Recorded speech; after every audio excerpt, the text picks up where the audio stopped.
ladies and gentlemen, for the first introduction to the Virtual Summit, we present Moneycontrol's Sakshi Batra.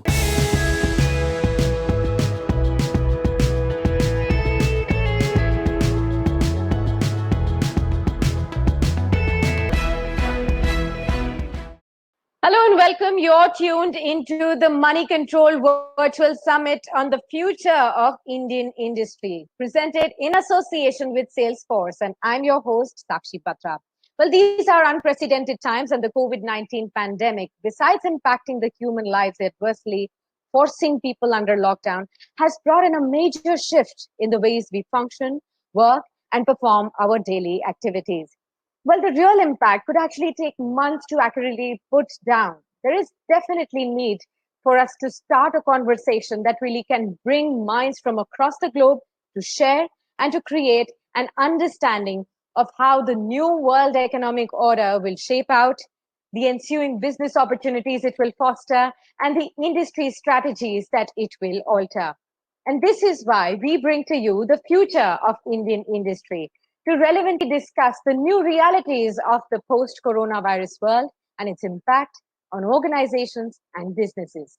Our wonderful audience today comprises of about 3,000 people who are joining us for the summit. I welcome all of you and all the viewers as well of Moneycontrol all across the social media platforms joining us live as well. And with this, let me introduce our first panel to all of you. Joining me today is Mr. Abhishek Singh, CEO of MyGov, Ms. Daisy Chitilapilli, Managing Director of Digital Transformation Office from Cisco, Mr. Ravi Chabria, Managing Director, NetApp India, Ms. Sangeeta Gupta, Senior VP and Chief Strategy Officer, NASSCOM, and Mr. Deepak Paragaonkar, Vice President, Solutions and Engineering from Salesforce. Many thanks for all of you for joining us on this Tuesday morning. And over the next half an hour, we will discuss how disruption is the new normal for businesses and commerce, and how technology is a key component in navigating a new normal at the workplace. Audience members, you can keep sending in your questions, and we will take them up towards the end of the panel discussion for about 10 to 15 minutes. Also, viewers on all our social media platforms, please use the hashtag MC Virtual Summit to send in your comments on the same. So let me kickstart and ask all of you first to give your opening thoughts on how COVID-19 has really created a big disruption in every aspect of work and workplace. Starting with you, Mr. Singh. Yeah, thank you, Sakshi, for hosting this. And in fact, as we are midway in India in the COVID crisis, and we grapple with the twin objectives of saving lives and saving livelihoods, what we see is that the world is changing, the world is evolving.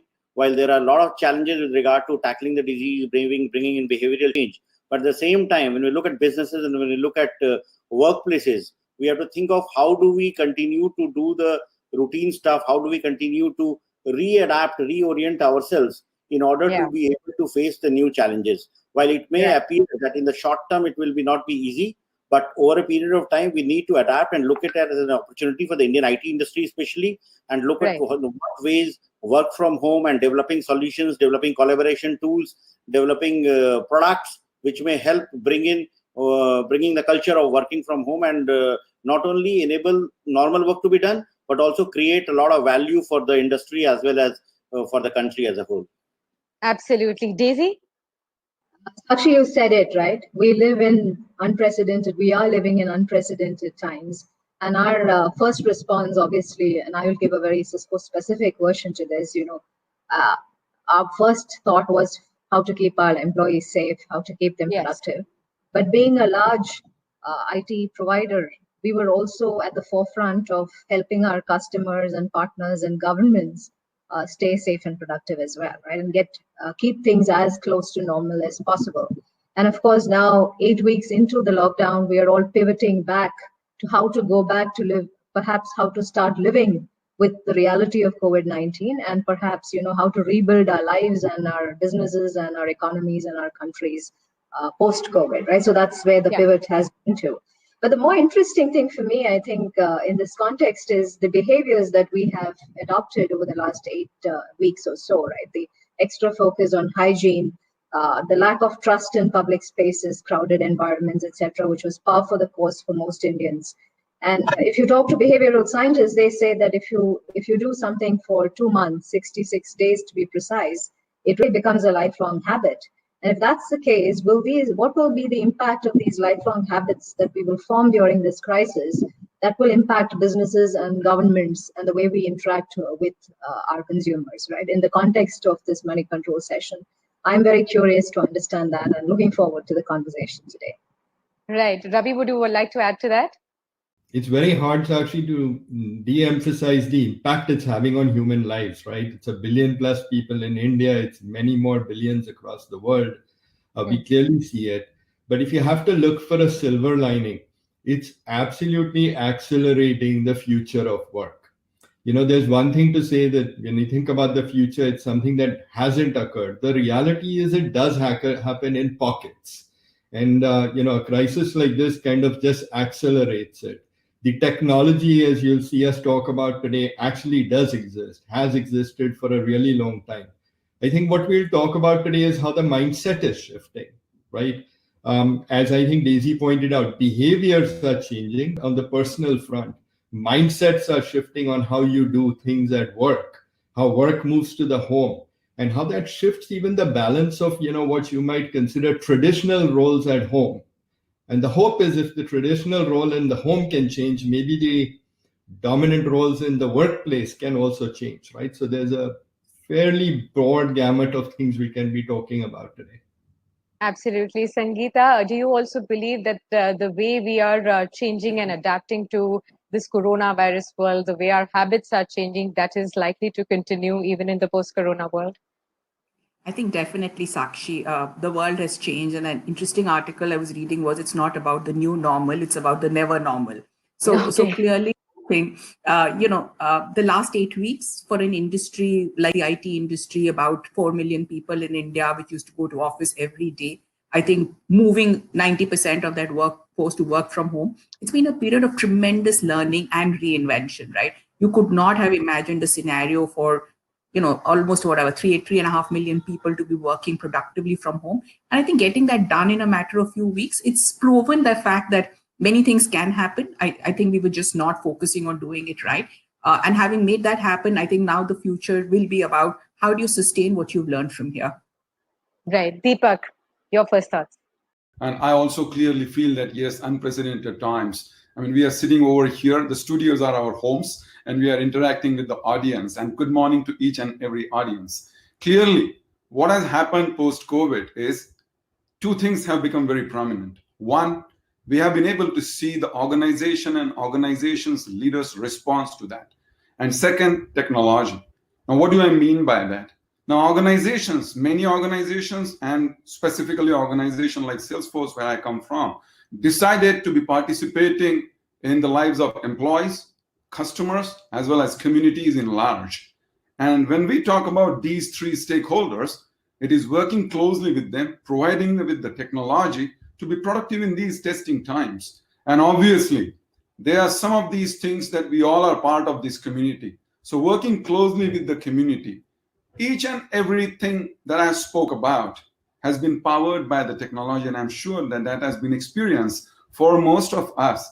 So I'm really excited to talk about how this technology worked over a period of the last few weeks and how potentially it can change whatever we may want to call it, new normal, never normal, great terms. But let's see how it evolves from here. Thank you once again.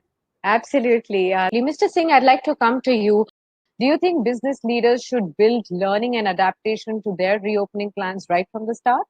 Guess so, because that is what is required. Because even when the government is thinking of working in that fashion, there is no reason the industry should not. In fact, the latest work from home guidelines, which have been issued by the Department of Administrative Reforms, they say that everyone will be entitled to get a machine. And what does a machine cost today? It's like 1/3 of a month's wages. So a netbook or a laptop with the basic functionalities of enabling work from home is very easy to do. We already have e-office, which allows us to work from to clear files from anywhere. We have been like working with the on e-office platform from airports, from waiting lounges, when we are stuck in a delayed flight and all. So this can become the norm, and even every employees at every level in the government can adapt to that and do that. The objective should be to make it as simple as possible so that adaptation becomes quicker, and ensure that we do not create digital have-nots, so that those who do not have access to these devices, there should be a mechanism for providing services to that section of the people also. Yeah. Absolutely. Ravi, do you think that it is time to think ahead and envision the ways to really reboot businesses and start thinking through how to organize work for a distributed workforce? What the pandemic is teaching us is that the nature of time and place of work is changing. So for a multinational company, for example, the idea is that how can you essentially increase the amount of collaboration you can do, given that you have a workforce that spans the globe, that you essentially have people working in different time zones. How do you collaborate when the work is not centered on a desk, but it's centered not even in a data center that you might have in a particular building, but it's something that's spread across the internet, right? If you look at a lot of what very ordinary, smart, young, technical folks did in the early part of the pandemic, these were young kids that were able to take data that was sitting in a cloud, and they were able to turn it into something meaningful to people like you and me, right? The first few apps we were using, which told us what's happening in the world around us, were written by kids looking at data prepared by governments that taught us epidemiology, right? That taught us about medical care. I think if you think of technology enabling things like that, it kind of unshackles the human mind from what you would accomplish on a desk. You know, it just fundamentally rechanges things. And I think there's the real opportunity. Right. Daisy, I want a comment from you. There's an interesting thing that I have come across in my conversations with leaders, business leaders of late. Many of those people believe that remote working is more than just giving people a laptop. While some of the rhythms of office life cannot be definitely recreated, the norms associated with, say, traditional work, for example, that once you actually left office, the workday was basically done. And these norms are important. Some business leaders have actually described work from home in the current lockdown as it's not so much as working from home, and it's rather sleeping at the office that they're doing, really. So how do we deal with that? Yeah, so just a couple, I think some of the points have been touched on by speakers previously on the panel, right? So we, you have this tendency to equate work from home or work from anywhere with just this overhang on the technology aspect. And technology is certainly important. But I think, like Ravi said, technology is also perhaps the easiest to figure out. The things that really need consideration if work from home is going to be a post-COVID conversation. And this is our experience, having been a 100% work from home, work from anywhere enabled enterprise, even pre-COVID, is there is attention that we need to bring into three other aspects, right? The mindset and the people aspect of how will you keep employee engagement high if a person is going to be working from home, especially someone who's much early in career, whose association with their employer and their team is still developing, right? So how to get the element of employee engagement, and to a large degree, what business leaders are concerned about, employee management, right? We still work in this notion of management a lot. So employee, how do we get those elements right? So there's that's an evolving piece of work that all of us have to do as businesses.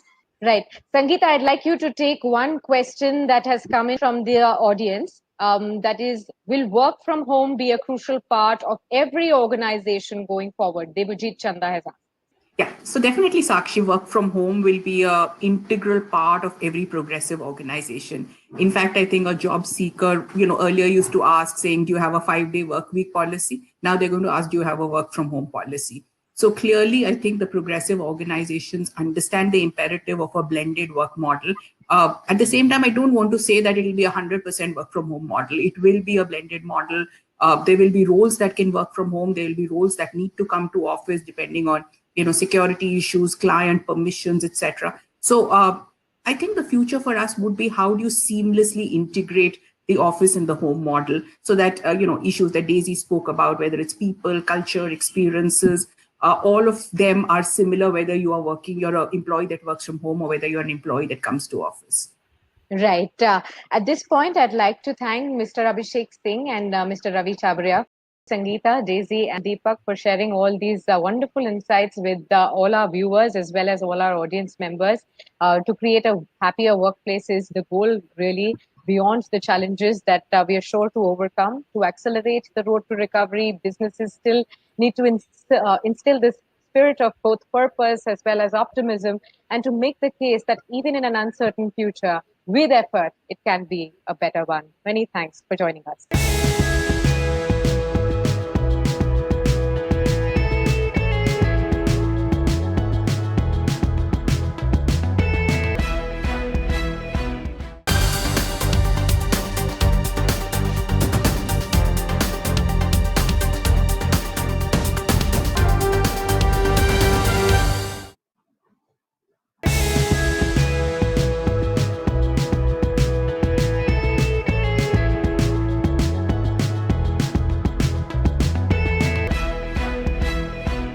Hello and welcome to this very special show on the Moneycontrol Virtual Summit today, this morning. There's a the world is going through a massive transformation. We are living in the midst of something that was completely not imaginable until a few weeks ago. We probably cannot imagine a post-COVID-19 world to be similar to what it was, say, in the month of January or February. Post March 24th, the country has been in a pan-India lockdown. Factories have been shut down, and it is like the economic equivalent of a medically induced coma. Factories have been shut down, shops have been shut down, offices have been forced shut down to contain the disease's spread. How can you frame policies to deal with something for which the only agreeable solution at this point in time is extreme physical distancing among people for an indeterminate period of time? To discuss this, and it has serious implications in the way human resource functions are going to change in organizations across all verticals. In the manner that work from home has become a complete reality now. It is mainstream. It is the new normal. We probably cannot imagine the old normal coming back to our lives, going back to office in the manner we used to do before COVID-19 actually swept this world, is something that is not going to come back to lives again. To discuss this and many other aspects of how this transformation is going to pan out and how organizations need to change and how individuals, employees, and employers are going to deal with it, we have a stellar panel today who knows a few things about how this transformation probably is going to change, and let's crystal ball gaze into the future in a couple of months from now, when actually think there is some semblance of normalcy that comes back to our working lives. We have with us Karthik Manvile, CEO Springworks, founder Innovate, Kaustav Sonalkar, Group President Human Resource and CEO SR Foundation, Harshvendra Soin, Chief People Officer, Head of Marketing, Tech Mahindra, and Kamal Kant, Regional Vice President, MMGB, Salesforce. Welcome to this special show, gentlemen. It's a delight to have you here. And the fact that all of us are in our respective homes and carrying out this summit tells you where the world is moving towards. First of all, I would like to come to you, Karthik. What does it mean for the co-working industry, which was actually thriving on pooled availability of space for offices to function? How does the business model completely change, and what does it mean for those involved in bringing about this change? Sure. So we're not a co-working company, but we have around 4 floors of office. So I can kind of speak about this. Our team, we announced lockdown in the second week of March, and then team has already kind of been distributed across the country. This was before the government lockdown, and what has happened in the last 6 weeks is that people say, okay, no, I can work from home, but the ergonomics and kind of the facilities at home may not be the same as the office. In the future, can we explore a possibility where we can kind of go to the nearest co-working space and we all kind of work as satellite offices, right? So where you have an internet, you have monitors, you have kind of all of this set up. So I kind of see us going towards that, so where we end up taking like a WeWork or co-works across the country, and you just have in every major cities, and maybe multiple hubs of the same city as well. And I think this would be like a very interesting transition for startups and companies like us. Yeah, absolutely. So that is the point that I was trying to raise actually. Does it mean that for a company like you, moving to a co-working space in a completely redesigned environment is something that is going to be the new normal? Is it something that you're looking at, or is it something that occupying your own office space is something that is going to remain as a business model? Yes, so we have already left the office. So we've announced work from home till the end of this year, and I believe next year we will do the same thing, as you said, right? Have kind of pay for office space for people across the country, so they can all have like a nice environment to work in. Ritesh, as a founder of Innovate, and Innovate is so visible across big cities in India, particularly in the NCR region. How and according to you, in your view, how is it a co-working space going to change in say a couple of months from now? Because all co-working spaces were designed keeping in nobody could have anticipated COVID-19 and physical distancing would be such a huge deal in at a very short period of time. So does it mean that you have to completely redesign your workspaces? And where does the money come from for all of this? I believe that when it comes to co-working spaces, I personally think that there will be massive shift and a permanent shift in mindset of people. Work as such would become very flexible. You will not see a lot of flexible office timings. You will see a lot of work from home happening. But as such, if you see, and as a medical doctor, I can tell you, work from home actually induces depression. So there will be a lot of flexibility in work, but permanent work from home would become very difficult to scale. That being said, as co-working operators, I do believe there will be a sort, even at least in the short term, until the vaccine is developed, I believe there will be challenges for players like us to actually sustain and have the same revenues that we had pre-COVID. But I believe in the long term, you will see more and more adoption of flexible workspace environments like co-working spaces. And also when it comes to work from home, it'll not be a permanent solution, but out of 6 days, at least 2 days would be work from home, wherein companies would partner with co-working players. Ritesh did talk about the point that working from home for a persistently long period of time could actually lead to depression. As somebody who deals with people and have years of experience of dealing with people, how do you respond to that kind of an observation? And how do you keep the troops motivated? How do you deal with the psychological aspects of not going to office and being confined to homes for a very long period of time? See, I think, thank you, guys. Absolutely right. Ritesh did make that point, and I agree that, how that becomes a clear challenge for any HR leader or any organization. But how people adapt, I guess adaptability is a very, very key competence when it comes to people, and especially when it comes to people of India. The way they adapt and adopt, I think the adoption of technology, adaptation of working from home, and they're very, very quick learners. So we have, yes, it was a definite challenge when we all started from work from home, because India Inc. is not ready for it. Yeah, and good points you raised, and I would like to bring in Harsh here. Harsh, do you agree with all the points that Kostav has made? And also, I'd like to add one more. I'd like to know one more aspect from you. You also play a dual role, being the head of marketing of Tech Mahindra, and you deal with large number of salespeople. They also would be, their exposure to disease is higher than those who are confined to offices or homes. How do you deal with this? For us, at TechM, we have almost, in the IT part of our company, we have about, but work from home is here to stay. The new normal, as I call it, has involved what we said, a big reset. The big reset is a reset of mindsets, priorities, and I think work from home is here to stay. The good news for companies like us is It is going to be encouraging gig working.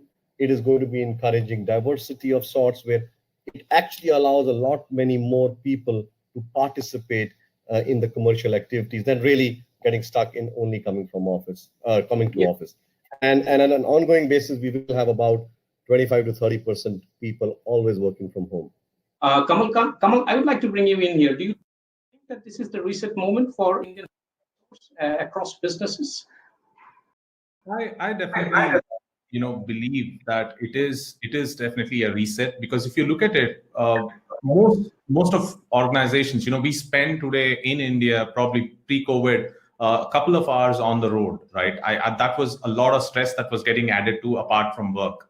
And then on top of it, there was obviously the thing of, jams and, whole of that system is coming down.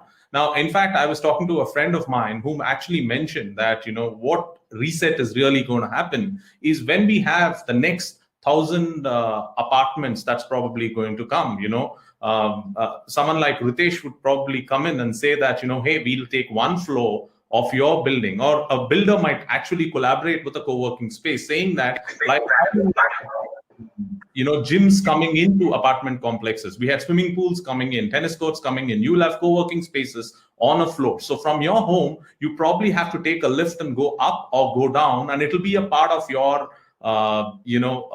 maintenance that you pay when you buy a house. So you're going there. So obviously, like the point of, it is not going to induce depression, but it's a new way of working where you take a lift, go 10 floors up and start working there. You still have your, cubicle, you have friends to kind of work with, come back for lunch home, go back. That's normal. So this is resetting, right? Thank you, Karthik, Ritesh, Kaustav, Harsh, and Kamal for joining us for this very interesting and insightful discussion.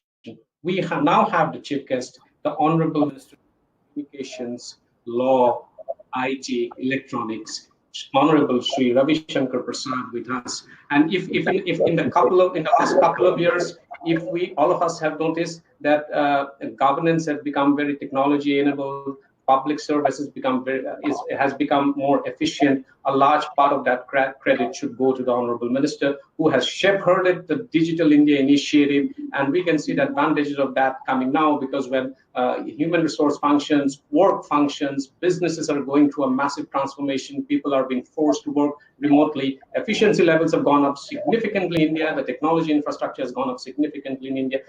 We have seen how the Honorable Minister actually unhesitatingly stood in favor of net neutrality, and also shepherded as law minister. He has piloted many laws, including the draft privacy law, which is very important. Welcome to this very important summit, virtual summit, Sir Sri Ravi Shankar Prasad. Ladies and gentlemen, please welcome Sri Ravi Shankar Prasad, Honorable Minister of Communications, Electronics, IT, and Law, to deliver the address. Thank you for the kind words. Yeah. And my greetings to all the friends in this webinar.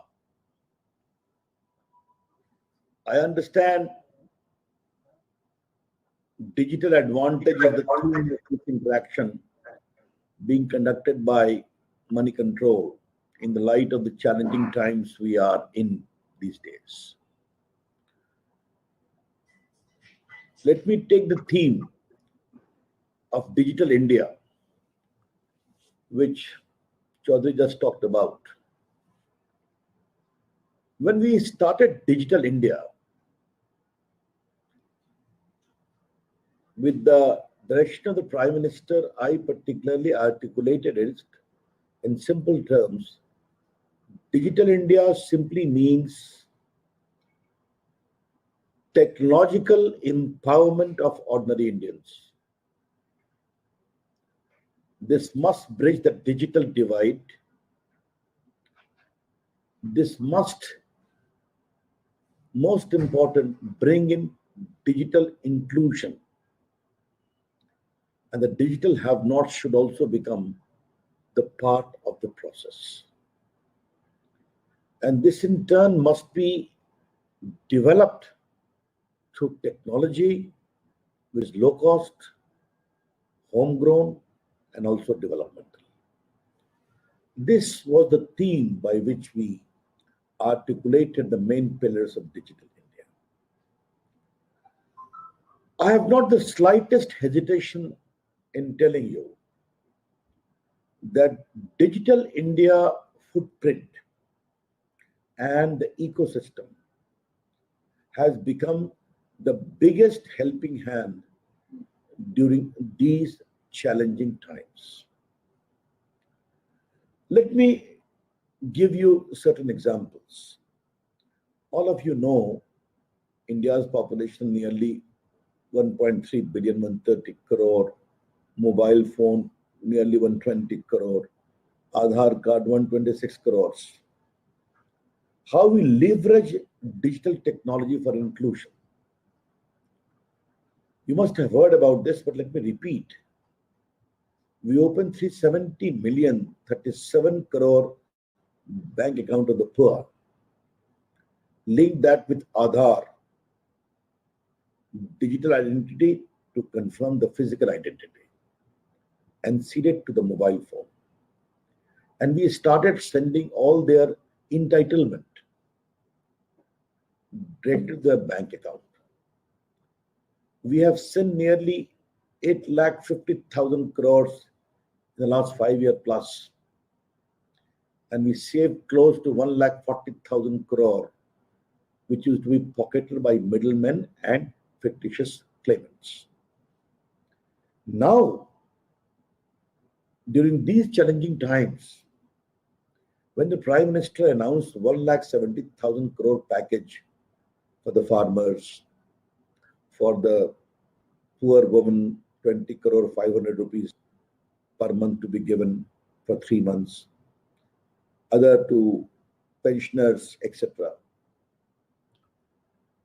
I want to share with you that nearly 53,000 crores out of these have been sent directly to the bank account of the poor using digital technology. Whether it is also the farmers Kisan Mandhan program, 2,000 every 3 months, close to 17,000 crore have been sent. Like the Manrega payment to the poor.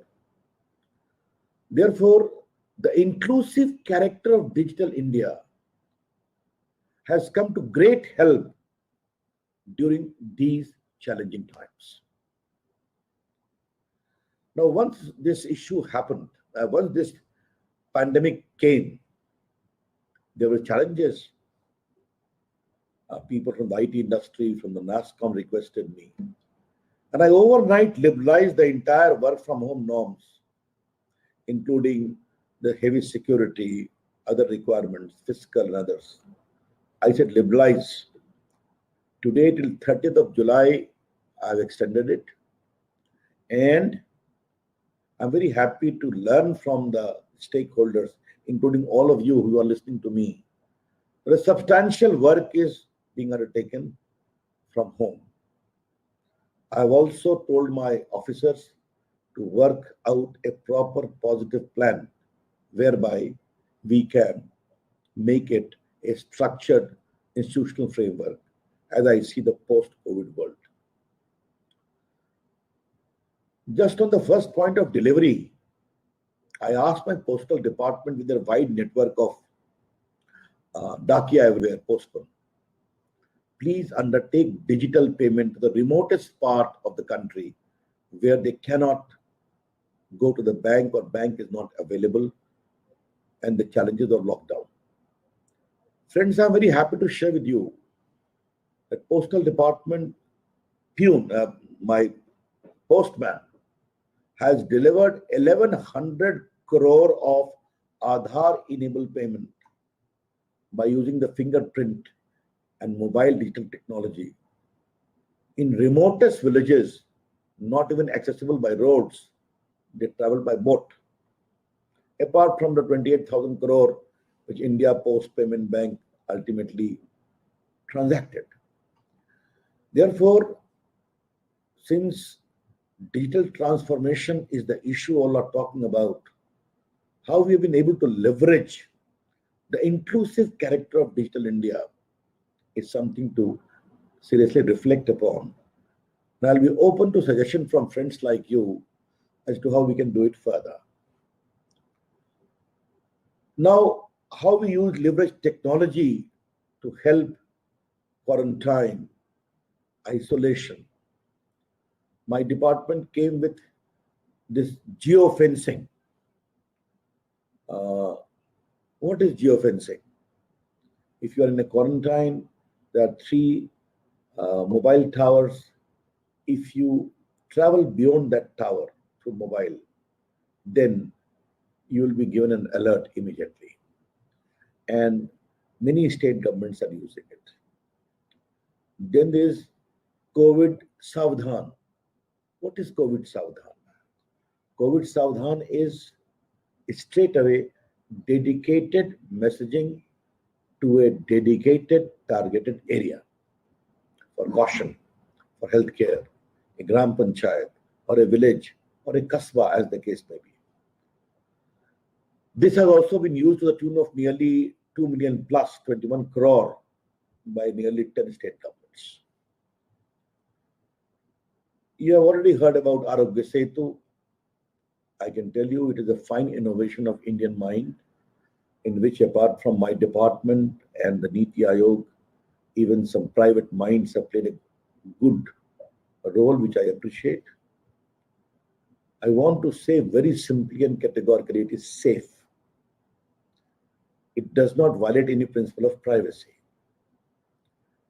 Nearly 11 crore people have downloaded it. It's simply, and all of you are men of technology, I need not tell you how it operates. In simple words, if you are likely to come in contact with a person afflicted, or you have come with a person, then the sign changes on your smartphone, plain and simple. And also the tracing of the contacts which has been done by the person afflicted. And I can tell you very briefly that general data stands obliterated automatically after 30 days. And if you are found to be afflicted, then the system takes care of your data, all encrypted. But once you are a confirmed case, then it is shared with the collector and the healthcare authorities in the district or the area you come from. Why so? Because to alert your contact, alert your relations, etc., etc. But the protocol which we have supplemented along with the security norms clearly states, under no circumstances whatsoever, data shall be retained beyond 180 days. You may have seen that there were a lot of controversy about mandatory, etc. The latest guideline clearly says, I also intervene, it should be as best possible effort basis. So that concern also goes. But if 11 crore Indians have downloaded it, what is some of the problems of the champions of privacy? I think privacy principle does not impinge upon the government obligation in public interest to take care for the health of the people. It's very simple. And those who do not want to use it, don't download it. Plain and simple. Therefore, and so many countries globally are using these types of platforms. And many countries of the world are seeking information from us about this Aarogya Setu app. As regards the feature phone, we're also working with COVID Aarogya Setu IVRS, wherein you can give a missed call and the system will respond to you immediately, seek your physical condition, and if you are really in a situation which requires intervention, it will be referred to the Ayushman Bharat system, which will take over and start responding to your requirements. So from work from home to Aarogya Setu, to Aarogya Setu IVRS, to geofencing, to bulk messaging, COVID Savdhan, these are some of the initiatives which we have done. I understand video conferencing is going to become an important norm. You may have heard that I've already instructed my department of IT to have a proper hackathon Indian startups and others must come. It is high time India must have a robust made in India video conferencing facility. Thank you so much, sir. Thank you so much for this wonderful perspective and actually also telling us that we shall overcome. Indeed, we shall overcome. And also actually highlighting a lot of points where this could be in this moment in electronic manufacturing, in various other related aspects, including healthcare electronics, and how India can actually be the engine of change in the new world order. Thank you so much for dropping by. It's always a delight to have you here and speak to us. Thank you so much. Thank you. Thank you.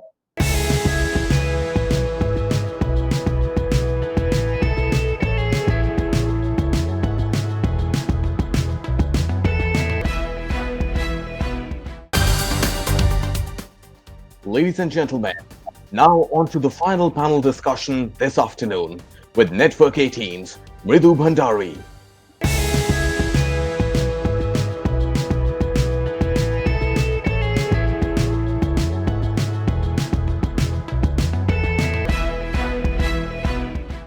Good afternoon, ladies and gentlemen, and a very warm welcome to this final session at the Moneycontrol Virtual Summit on the future of Indian industry. Who would have thought a few months back that a virus originating in China can really bring the manufacturing floors of companies around the world to a standstill? Well, that's the reality that we've lived with over the last couple of months. And after almost 2 months of lockdown here in India, production is slowly being resumed across manufacturing verticals. Businesses have been innovating through the pandemic. They've embraced technology like never before. And all of them are doing everything they can to keep their people safe. But what next? Where do we move from here? How is it going to be living with this virus for the next year or two until the vaccine is found? How are business leaders envisioning the post-COVID-19 world, and really what has the impact of COVID-19 been, particularly on manufacturing and consumer goods? That's the big question that we are asking today with a panel of stalwarts who are joining us. Let's welcome Rajesh Menon, the DG of SIAM. Let me also move on to Vinny Mehta, the DG of ATMA. Saurabh Goyal, President at Havells India. Hi. Hi, Saurabh. Rajkumar Raburi, Director, Industry Strategy, Manufacturing at Salesforce. Good afternoon. Good afternoon. Deepak Shetty, Executive Vice President, Sales Marketing Development at JCB India and South Asia. And we're also joined by Nagesh Basanhalli, MD and CEO at Grieve Cotton.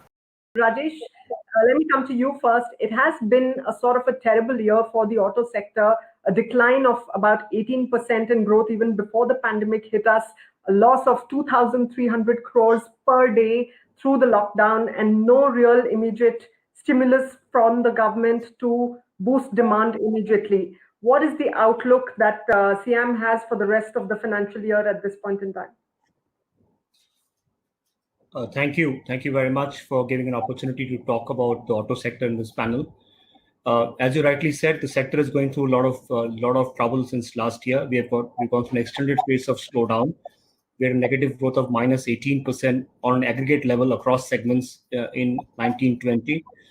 And post-lockdown, for every day of closure, we're losing around 2,300 crores per day for every day of closure. So it's going through a stressful period. As SIAM, we've done some analysis of what will happen going forward. We have an outlook of a particular scenario.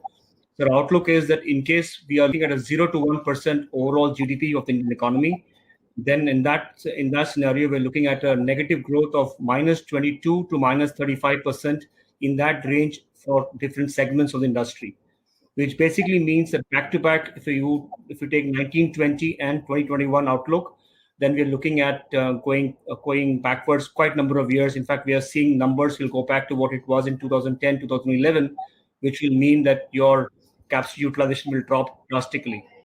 Vinny Mehta, if I can come to you, the stimulus package has had a significant focus on MSMEs and their revival and growth. There is also a focus on the agri sector that may impact auto sales in the medium term. But given the package, one, how do you rate it? Two, how much pain do you think auto component manufacturers will have to go through in the next couple of months? the automotive industry is really in a bad shape, and going forward, we see maybe just about 50% of capacity utilization. So the industry is very, very concerned. But yes, of course, we do sort of appreciate the package that the government announced, especially on the MSME front. It's been a long-standing ACMA recommendation that the MSME definition be changed to what it has come out to be. So yes, we are thankful to the government on that. But essentially, the back end is being activated, but you also need the entire value chain activated through a demand package. So they need to go hand in hand together. That would make two to a tango. That would make sense. And I guess that is a key recommendation that the industry is also pushing together. ACMA and SIAM together are pushing the government for a demand stimulus. Yes, indeed, the rural economy is not as adversely impacted because of a bumper Rabi crop, and also keeping fingers crossed, the COVID hasn't impacted them as much.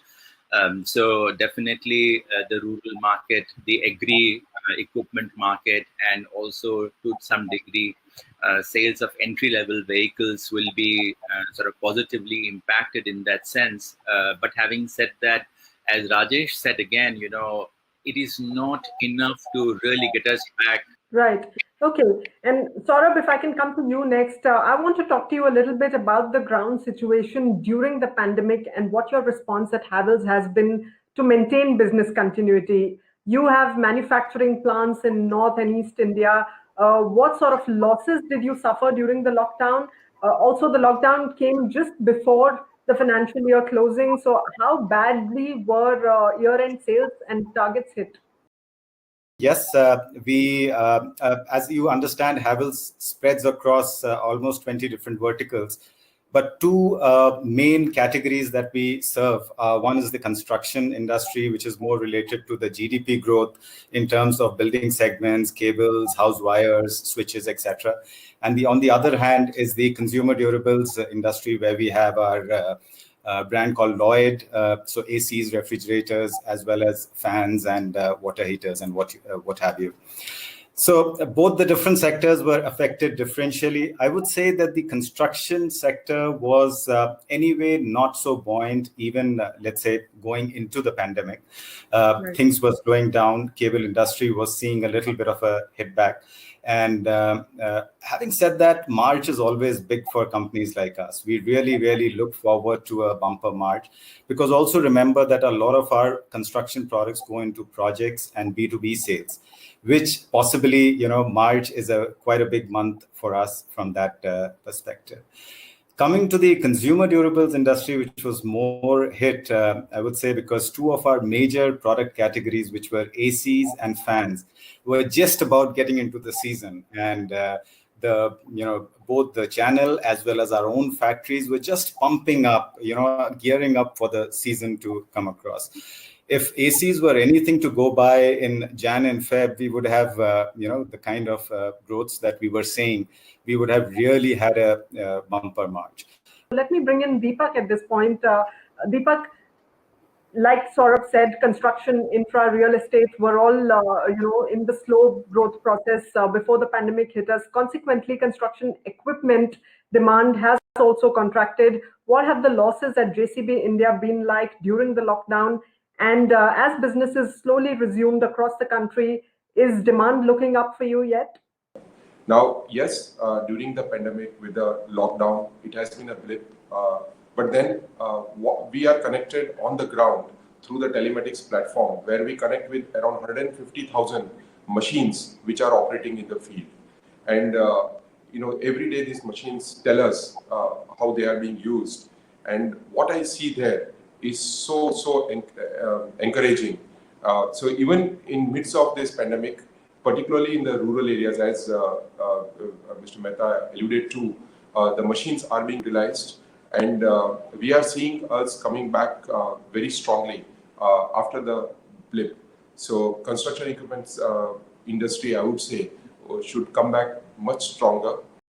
Great, that's good to hear. Always great to have some optimism on the panel. Let me also come to Nagesh. Greaves Cotton has a global presence. It's a company that is over 160 years old. So in that sense, it has seen pandemics and natural disasters in its lifetime.